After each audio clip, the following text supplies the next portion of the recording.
Hola a todos, ¿cómo están? Bienvenidos a un nuevo video de Soy tu Pediatra. En esta ocasión vamos a hablar sobre asma.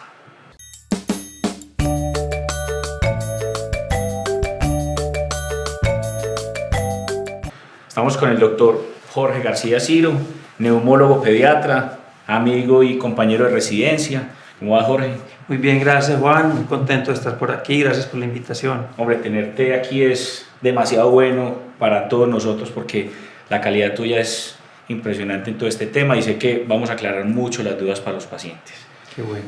Vamos a hablar un poquito entonces de asma. Mira, yo creo que, ¿por qué quería yo tocar este tema? Porque asma es de los temas que más controversia genera. Unos o se acostumbran al síntoma o otros de pronto lo sobredimensionan un poquito. Entonces yo creo que vamos a tocar muchos temas que seguramente los iremos hablando en los videos siguientes, pero yo creo que va a ser muy interesante todo esto que vamos a hacer. Empecemos por cómo reconocer el asma, en quién yo puedo decir como médico o en sus casas como padres, cómo pueden reconocer que mi hijo puede tener un asma.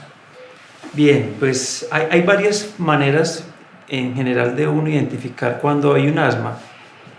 Para los papás es muy importante que tengan claro que cuando un niño está sano no debe tener ningún síntoma respiratorio. Correcto. Entonces, cuando usted percibe que su hijo o su familiar por ejemplo, tiene episodios de tos frecuente o episodios de dificultad para respirar, debe llamarle la atención.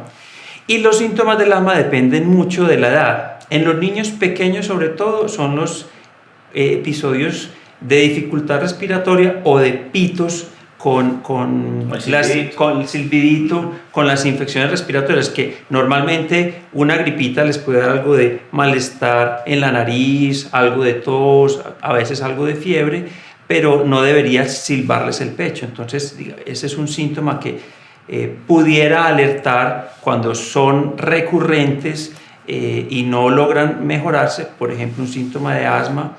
En niños más grandes, por ejemplo, cuando hacen alguna actividad física, cuando están jugando o cuando están agitaditos haciendo alguna actividad física, que aparezca tos, por ejemplo, o cuando con risa o con llanto frecuentemente les da tos, o cuando el niño más grande, por ejemplo, cuando está haciendo educación física en el colegio, le tiene que parar a toser o empieza con dificultad respiratoria, o ya cuando francamente un niño sin ningún desencadenante aparente empieza con dificultad para respirar o a silbarle el pecho. Digamos, esos son signos o síntomas muy sugestivos de un asma.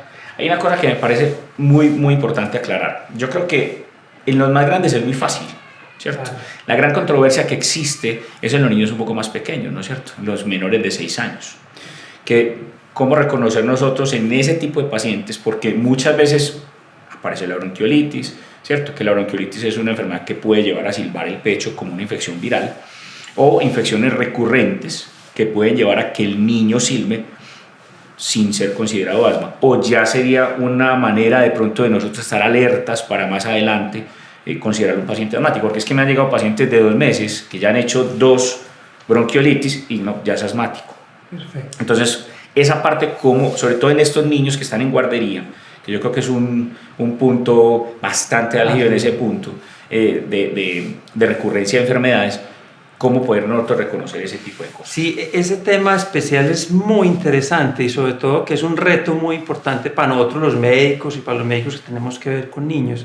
En los menores de 5 años, afortunadamente, la mayoría de los niños que les silba el pecho, afortunadamente no es asma. Hay, pues el nombre técnico que nosotros le llamamos es sibilancias, que es exacto, que son el sonido que genera el paso del aire por los bronquios cuando disminuyen de diámetro. Entonces eso genera un silbido que pues a veces se logra percibir con el oído cuando es importante, o los médicos, digamos, lo percibimos, pero en general cuando hay sibilancias o silbidos recurrentes, afortunadamente la mayoría de 2/3 partes, o sea, de 10 niños, 7 niños, esas sibilancias son transitorias y desaparecen después de los 3 años con o sin tratamiento. Hay un pequeño porcentaje que es, digamos, una tercera parte, más o menos 2 o 3 niños, que si esos silbidos persisten después de los 3 años,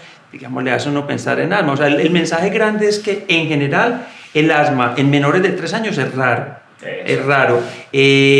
Aunque puede haber algunos niños que tienen algunos antecedentes en la familia. Excelente. O algunos antecedentes de algunas enfermedades que pueden orientar a que ese niño tenga más riesgo, pero ese riesgo no implica que vayan a ser asmáticos. Inclusive yo a veces le digo a los papás, es que tú puedes tener el papá y la mamá más asmáticos del universo y eso no necesariamente implica que tu hijo vaya a tener asma, porque hay una cosa es la herencia y otra cosa son los factores que hay en el ambiente o del niño que pueden favorecer la aparición, y que yo creo que eso sí le debe quedar a los papás muy claro, que en general nosotros los neumólogos y los pediatras pues somos cautos con el diagnóstico de asma en los menores de 5 años y en especial en los menores de 3 años, porque afortunadamente la mayoría de esos episodios que hacen pensar en un asma pues son transitorios y finalmente no es un asma como tal.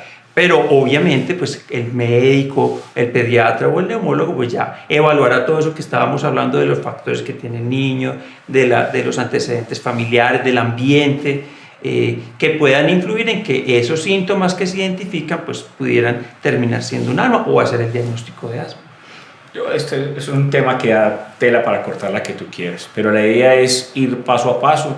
Yo creo que en este primer video la intención es cómo nosotros pensar que se puede recuperar, cómo poder reconocer, un paciente que pueda sugerirnos asma.